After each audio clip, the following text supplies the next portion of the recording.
Hello प्यारे साथियों, कैसे हो आप सब। मेरिट वाले कोचिंग पर आपका फिर से एक बार स्वागत है। देखिए, हम आपके लिए लेके आते हैं आसान आसान चीजें जो आप एग्जाम में जाके बहुत अच्छे से क्लियर कर पाए। जी हाँ, मेरिट वाला कोचिंग आपको तैयारी कराता है बोर्ड एग्जाम की और डी फार्मा की। जी, तो इस वक्त देखिए बोर्ड एग्जाम खत्म हो चुके हैं, उनकी तैयारी हमने करा दी थी, लेकिन इस बार जो एग्जाम आ रहे हैं वो आ रहे हैं डी फार्मा के। जी हाँ, 9 जून से आपके पेपर होने वाले हैं, एग्जाम शुरू होने वाले हैं, आप सबको पता होगा।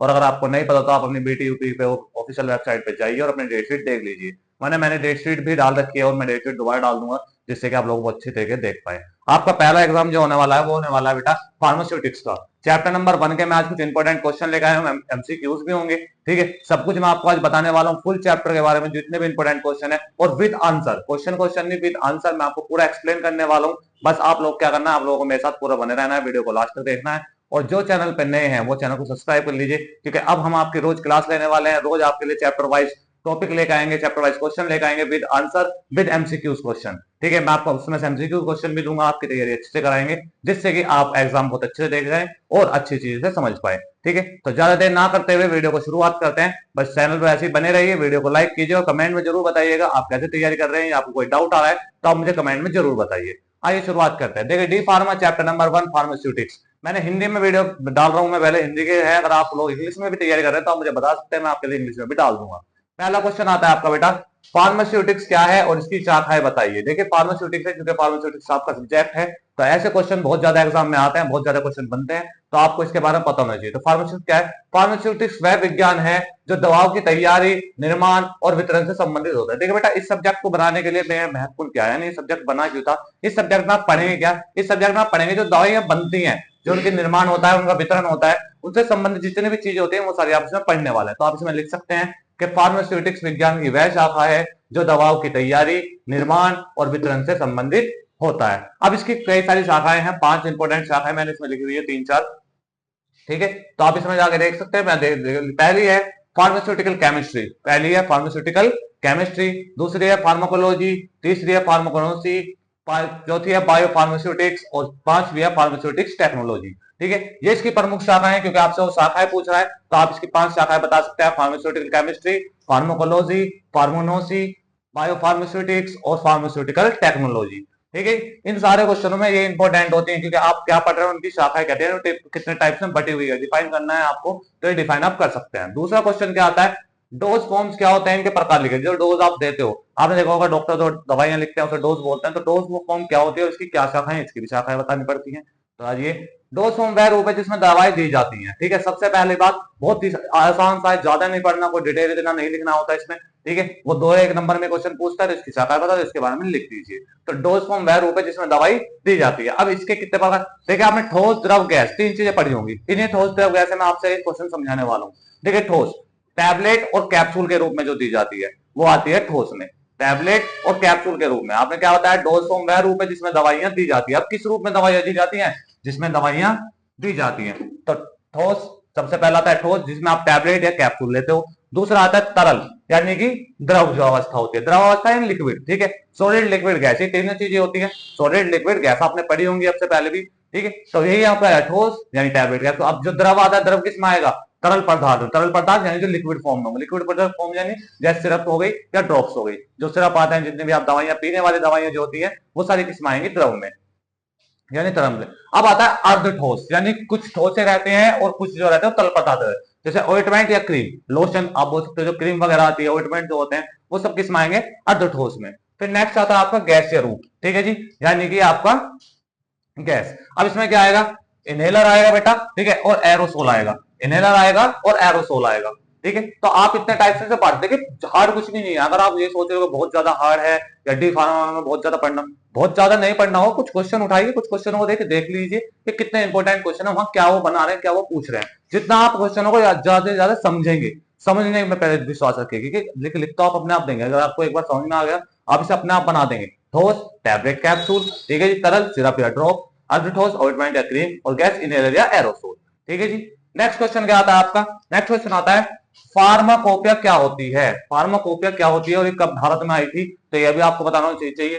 तो फार्माकोपिया एक सरकारी पुस्तक होती थी जिसमें दवाओं की गुणवत्ता, मात्रा और पहचान से जुड़ी जानकारी हमें दी जाती थी। क्या होता था, एक पुस्तक होती थी जिसमें दवाओं की गुणवत्ता, मात्रा, पहचान से जुड़ी हमें जानकारी मिलती थी कि कितनी गुणवत्ता से वो बनी हुई है, ठीक है, क्या क्वालिटी है उसकी, मात्रा कितनी देनी चाहिए हमें टैबलेट में, और क्या उसकी पहचान हो सकती है। और भारत में पहली बार इंडियन फार्मास्कोपिया 1955 में प्रकाशित हुई थी, यानी इंडिया में जो हुई थी वो 1955 में प्रकाशित हुई थी। तो आपका एमसीक्यू क्वेश्चन देखिए कि यहाँ पे बन जाता है कि भारत में इंडियन फार्माकोपिया की पुस्तक कब प्रकाशित हुई, भारत में इंडियन फार्माकोपिया की पुस्तक कब प्रकाशित हुई, तो 1955 में प्रकाशित हुई। या फार्मास्यूटिक्स की शाखाएं बताइए कितनी होती है, 1 2 4 5, तो आपका ऑप्शन हो जाएगा 5, फार्मास्यूटिकल केमिस्ट्री, फार्माकोलॉजी, फार्माकोनोसी, बायोफार्मास्यूटिक्स और फार्मास्यूटिकल टेक्नोलॉजी। ठीक है, डोज फॉर्म क्या होती है, कितने रूप में होता है, डोज फॉर्म 4 रूप में पाई जाती है। ठीक है, ठोस, द्रव, गैस और अर्धठोस, ठोस, द्रव, गैस और अर्धठोस। ठीक है जी, ठोस में जैसे मैंने बताया टैबलेट, कैप्सूल, तरल में बताया मैंने सिर्फ ड्रॉप, अर्धठोस में बताया ऑइंटमेंट, क्रीम और गैस में बताया इनहेलर, एरोसोल। इसके बाद क्या क्वेश्चन आया, फार्माकोपिया क्या होता है, तो फार्माकोपिया सरकारी पुस्तक है जिसमें दवाओं की गुणवत्ता, जानकारी और पहचान हमें बताई जाती थी। और ये इंडिया में कब प्रकाशित हुई, ये इंडिया में प्रकाशित हुई 1955 में। ठीक है बेटा, तो ऐसे क्वेश्चन है जिसमें से आप एमसीक्यूज भी खुद निकाल सकते हैं, वो क्वेश्चन है। ठीक है, अब इनसे आगे क्वेश्चन देख जी। अब हमारा नेक्स्ट क्वेश्चन आता है, देखिए फार्मास्यूटिकल्स एड्स क्या है। देखिए बहुत इंपॉर्टेंट क्वेश्चन है, बहुत बार आया हुआ है एग्जाम में, तो इसे बहुत अच्छी तरीके से देखना है। फार्मास्यूटिकल एड्स क्या है, ऐसे पदार्थ जो दवाओं के निर्माण में सहायक होते हैं लेकिन खुद कोई औषधि क्रिया नहीं करते। ध्यान से सुनना, ऐसे पदार्थ जो दवाओं के निर्माण में सहायक होते हैं, फार्मास्यूटिकल एड्स क्या होते हैं, जो दवाओं के निर्माण में सहायक होते हैं। जब दवाई बनाई जाती है तो उसमें जो कुछ चीजें डाली जाती हैं तो वो उसके निर्माण में सहायक होते हैं लेकिन कोई औषधि क्रिया नहीं करते, यानी कोई आपको रिलैक्स फील नहीं कराएंगे, ये सिर्फ काम कर रहे हैं चीजों को बनाने में। ठीक है जी, लेकिन कोई औषधि क्रिया नहीं करते। ध्यान से सुनना, ऐसे पदार्थ जो दवाओं के निर्माण में सहायक होते हैं लेकिन खुद कोई औषधि क्रिया नहीं करते, फार्मास्यूटिकल एड्स कहलाते हैं। उदाहरण के लिए बाइंडर, डाइल्यूटेंट्स, लुब्रिकेट आदि। ठीक है जी, ऐसे पदार्थ जो दवाओं के निर्माण में सहायक होते हैं परंतु कोई औषधि क्रिया नहीं करते, वो कहलाते हैं फार्मास्यूटिकल एड्स। नेक्स्ट क्वेश्चन आता है, बहुत इंपॉर्टेंट क्वेश्चन है ये भी। प्रिस्क्रिप्शन के भाग कौन कौन से होते हैं, जो प्रिस्क्रिप्शन होते हैं जो डॉक्टर पर्चा लिखते हैं। ठीक है, आसान भाषा में बता देता हूं, जो डॉक्टर पर्चा लिखते हैं तो वो किस प्रकार से लिखा जाता है, उसके मुख्य भाग कौन कौन से होते हैं, उसे लिखने का तरीका क्या है, वो आपको क्वेश्चन में पूछता है। ठीक है, तो प्रिस्क्रिप्शन के भाग कौन कौन से होते हैं ये आपको बताना है। तो इसके कुछ पार्ट है, 4 पार्ट यहाँ पे जो दिए हुए हैं। पहला सुपर प्रिस्क्रिप्शन, जिसमें आरएक्स चिन्ह होता है, यानी कि जिसने वो लिखा, डॉक्टर ने लिखा, उसका जो चिन्ह होता है, उसका जो साइन होता है, उसका जो सिंबल होता है, वो उस पर होना चाहिए। दूसरा आता है क्या, इंस्क्रिप्शन। इंस्क्रिप्शन में क्या होता है, दवा का नाम और उसकी मात्रा, कौन सी दवाई वो लिख रहा है और वो कितनी मात्रा में। आपने देखा होगा डॉक्टर ने लिख दिया कि जी डोलो ले लो या पैरासीटामोल ले लो, और वहां पे लिख देता है 250 mg में है या फिर 500 mg में है, ये वो लिखना होता है। तो इसे बोलते हैं किसे, इंस्क्रिप्शन, जिसमें दवा का नाम और उसकी मात्रा लिखनी होती है। नेक्स्ट आता है सब्सक्रिप्शन, जिसमें सब्सक्रिप्शन में क्या आता है, फार्मासिस्ट के निर्देश। फार्मासिस्ट के लिए क्या निर्देश होते हैं, यानी जो डॉक्टर दवाई दे रहा है, डॉक्टर ने दवाई लिख दी, अब जिस मेडिकल स्टोर पर दवाई जाएगी उसके लिए क्या निर्देश है, उसमें निर्देश दिए जाते हैं कि उसमें बताना पड़ता है, लीजिए ये सुबह दोपहर शाम की है, या ये इस मात्रा में देनी है, या सिर्फ ये 2 ही खुराक देनी है। तो फार्मासिस्ट यानी जो स्टोर होता है, फार्मासिस्ट वाला जो स्टोर मालिक होता है, वो उसके लिए यहाँ पे निर्देश होते हैं। और नेक्स्ट आता है सिग्नेचर, जिसमें रोगी के लिए निर्देश होते हैं। ठीक है जी, रोगी के लिए क्या निर्देश है कि वो उसे कब खानी है, कितने टाइम में खानी है, कितनी मात्रा में उसे लेनी है, वहां पे उसके लिए जो भी निर्देश होने हैं, या फिर क्या नहीं खाना, जैसे आपका आसान भाषा में होता है परहेज करना। ठीक है, क्या नहीं खाना है, क्या खाना है, वो उसके लिए। तो देखिए, जब कोई पर्चा लिखा जाता है, कोई प्रिस्क्रिप्शन लिखा जाता है, तो उसके 4 मुख्य पॉइंट होते हैं, 4 मुख्य बिंदु होते हैं। इन बिंदुओं के आधार पर वो पर्चा बनाया जाता है। पहला आता है आरएक्स चिन्ह, दूसरा आता है दवा का नाम और मात्रा, फिर आता है फार्मासिस्ट के निर्देश, और फिर आता है रोगी के लिए निर्देश। ठीक है जी, तो सुपरस्क्रिप्शन, इनस्क्रिप्शन, सबस्क्रिप्शन और सिग्नेचर, ये सब चीजें इसमें आती हैं। ठीक है, इनसे मिलकर बन गया है पूरा पहला चैप्टर। पहला चैप्टर मैंने आपको 5 क्वेश्चन दिए हैं, 5 के 5 क्वेश्चन बहुत इंपॉर्टेंट है,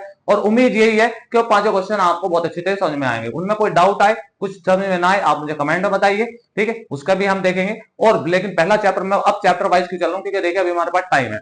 आज डेट है 23 और आपका 9 तारीख को एग्जाम। मैं आपको 9 तारीख से पहले पहले सारा एक पूरा फार्मास्यूटिक्स क्लियर करा के चलूंगा, एक एक चैप्टर के आपको क्वेश्चन, इंपॉर्टेंट क्वेश्चन रोज मैं दूंगा, और हम लाइव क्लास भी लेंगे जिसमें कि आपसे क्वेश्चन वगैरह पूछे जाएंगे। आप हमारी लाइव क्लास में जरूर जुड़ना। अब मैं कुछ इंपॉर्टेंट जो इस पूरे चैप्टर में से निकल के आते हैं एमसीक्यू क्वेश्चन, वो क्वेश्चन आपसे पूछने वाला हूं। जैसे पहला है, फार्मास्यूटिक्स किससे संबंधित होते हैं। अब आपने क्वेश्चन पढ़ा होगा फार्मास्यूटिक्स, मैंने यहाँ पर आंसर जरूर लिख दिया है, लेकिन आप लोगों को याद होना चाहिए, क्योंकि आपने फार्मास्यूटिक्स पढ़ा है। किसे कहते हैं? वो होता है जिसमें दवाओं की तैयारी व निर्माण के बारे में हमें बताया जाता है, फार्मास्यूटिक्स कहलाता है। ऐसा क्वेश्चन एमसीक्यूज में आ जाता है कि फार्मास्यूटिक्स किससे संबंधित है, बताइए। वहां पे वो 4 ऑप्शन आपको देगा, ठीक है। तो आपको पता है दवाओं की तैयारी व निर्माण से संबंधित होता है फार्मास्यूटिक्स। नेक्स्ट क्वेश्चन आता है, कौन सा ठोस डोज फॉर्म है, या कौन सा तरल होता है, या कौन सा गैस हो जाता है, यहाँ पे डाल देता। तो उन्होंने डाल दिया कौन सा ठोस डोज फॉर्म है, तो टैबलेट। अगर ऑप्शन में टैबलेट है या कैप्सूल है तो आप टैबलेट या कैप्सूल में से एक रहेगा तो आप टैबलेट निशान लगाएं, क्योंकि ठोस फॉर्म पूछा रहा है। और ठोस फॉर्म मैंने 2 चीज बताई थी,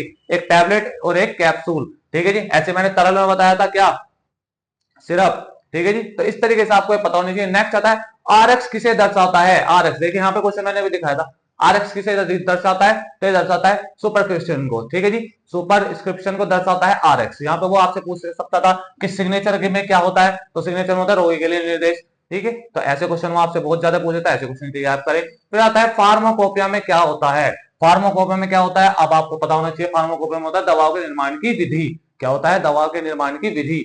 फार्मास्यूटिक्स में क्या होता है, दवाओं की तैयारी व निर्माण, ठीक है जी। फार्माकोपिया में क्या होता है, दवाओं के निर्माण की विधि। और फार्मास्यूटिकल एड्स क्या होते हैं, जिसमें हम पदार्थ के निर्माण में सहायक हो, जो दवाओं के निर्माण में सहायक हो। तीनों क्वेश्चन देखे एक जैसे ही हैं, तीनों क्वेश्चन में कंफ्यूज नहीं होना, एक ये वाला, एक ये वाला और एक ये वाला। तीनों क्वेश्चन इंपॉर्टेंट है, तीनों एमसीक्यूज इंपॉर्टेंट है। ये एमसीक्यूज आपको बहुत अच्छे से पढ़ने हैं, ठीक है जी। कि फार्मास्यूटिक्स किससे संबंधित है, दवाओं की तैयारी व निर्माण में है ये। फिर आता है फार्माकोपिया, क्या होता है, दवाओं के निर्माण की विधि आती है इसमें। ये तैयारी व निर्माण बताता है फार्मास्यूटिक्स, ठीक है जी। फार्माकोपिया बताता है कि उसके निर्माण में क्या क्या विधि लगेगी, क्या क्या काम हुआ होगा। और फार्मास्यूटिकल एड्स क्या होते हैं, जो दवाओं के निर्माण में सहायक होते हैं, पर परंतु कोई औषधि क्रिया नहीं करते। तो उम्मीद करता हूं, आशा करता हूं कि आप लोगों को ये चैप्टर बहुत अच्छे समझ में आया होगा। पहले चैप्टर के जितने 5 क्वेश्चन होते हैं वो समझ में आए होंगे। ये सारे एमसीक्यूज जो इसमें चैप्टर में से निकल सकते थे। और एक मैंने एमसीक्यूज बताया था कि इंडियन फार्माकोपिया पुस्तक कब प्रकाशित हुई थी, 1955 में, 1955 में, ठीक है जी। आप इन क्वेश्चनों को अच्छे से पढ़ लें, इन एमसीक्यूज को अच्छे से कर लें। इन क्वेश्चनों के लिए अपनी एक नोटबुक बना लीजिए, ठीक है। और उस नोटबुक में क्वेश्चन तारते हुए चलिए। जिस बच्चों के पास बुक नहीं है या वो अभी तक मॉडल पेपर वगैरह भी नहीं लाया, वो मॉडल पेपर ले आइए और वहां पे भी आप पढ़ सकते हैं। देखिए मैंने जितनी आसान लैंग्वेज में हो सकता था मैं उतनी आसान लैंग्वेज में आपके लिए लेकर आता हूँ, ठीक है। क्योंकि आपको वहां पे लिख के आना है, कोई इतना बड़ा नहीं है कि आपको बहुत सारे पेज भरकाने, नहीं। आप अगर ऐसे जैसे क्वेश्चन आ गया प्रिस्क्रिप्शन के भाग कौन कौन से होते हैं, देखिए बस जिस तरह पूछा उतना बताना है, और खामखा काम कुछ बिना मतलब का काम करना ही नहीं है, ठीक है। आप इतना काम करेंगे, इतना काम करने के बाद आपकी तैयारी पूरी हो जाएगी। तो पहला चैप्टर मैंने क्लियर करा दिया। पहले चैप्टर में जितने इंपॉर्टेंट क्वेश्चन थे वो मैंने आपको बता दिया। इससे ज्यादा आपको कुछ नहीं पढ़ना। हाँ, एक दो लॉन्ग क्वेश्चन होते हैं, उसकी मैंने वीडियो डाल रखी है, वो आप पढ़ लें। इन्हीं क्वेश्चनों पे लॉन्ग क्वेश्चन निकलते हैं, तो वो भी आप अच्छे पढ़ लें, तो ठीक है। आप अगर इनकी तैयारी करते हैं, इन क्वेश्चनों की अच्छे से तैयारी हो जाती है, ये एमसीक्यूज क्वेश्चनों की तैयारी अच्छे से हो जाती है, तो आपके नंबर 100% बहुत अच्छे आएंगे। आपकी बैक भी नहीं आएंगे, क्योंकि आपको बैक से भी बचना है कि आपको कोई सब्जेक्ट में बैक ना आए, आपकी सब्जेक्ट में फेल ना हो। तो आप हमारे साथ जुड़े रहिए, ऐसे ही हम आपके लिए रेगुलर वीडियो बनाते रहेंगे, क्लास लेते रहेंगे, ठीक है। हर सब्जेक्ट टॉपिक वाइज मैं आपको समझाता रहूंगा विद आंसर, जैसे आज मैंने समझाया, उसमें एमसीक्यूज भी हम निकाल के लेकर आएंगे, ठीक है। बस आपको इतना सा काम करना है कि आपको चैनल पे बने रहना है, लाइक करना है, कमेंट करना है, और अपने जितने भी क्लासमेट्स हैं, जितने भी आपके दोस्त यार जो डी फार्मा वगैरह कर रहे हैं, वो उन सबके साथ ये वीडियो शेयर करनी है, और चैनल को सब्सक्राइब करिए, जिससे हमें और भी ज्यादा आपके लिए मोटिवेशन मिले, जिससे हम आपके लिए वीडियो बनाते रहे और आपके लिए ऐसे ही टॉपिक लेके आते रहे। मैं दूसरी वीडियो बनाऊंगा चैप्टर नंबर 2 पे, इसी, क्योंकि मैं पहले एग्जाम की आपकी क्लियर कराना चाहता हूँ बहुत अच्छी तरीके से। सब सब्जेक्ट की तैयारी कराऊंगा आराम से, बस आपको मेरे साथ बने रहना है, ठीक है। आपको कोई भी प्रॉब्लम आ जाए, किसी भी चीज से रिलेटेड आ जाए डी फार्मा में, तो आप मुझे अपनी कमेंट में जरूर बताएं। मैं डिस्क्रिप्शन में अपने लिंक डाल दूंगा, व्हाट्सअप लिंक, जिसमें हम ये सारी चीजें डाल देते हैं, ठीक है। अगर आपने लिंक देखी कोई बात नहीं, ठीक है, आपको जल्दीबाजी है तो मैं आपके लिए वहां पे इस चीजें डाल दूंगा, विद आंसर डाल दूंगा, ठीक है। आप वहां पे जाइए, वहां पे देख सकते हैं, हमारे ग्रुप से आप जुड़िए, ठीक है। और उम्मीद करता हूं कि आप लोगों को बहुत अच्छे समझ में आया। आज के लिए तो इतना ही, आज मिलते हैं अगले वीडियो में। चैनल को लाइक, कमेंट एंड सब्सक्राइब जरूर करिए। धन्यवाद।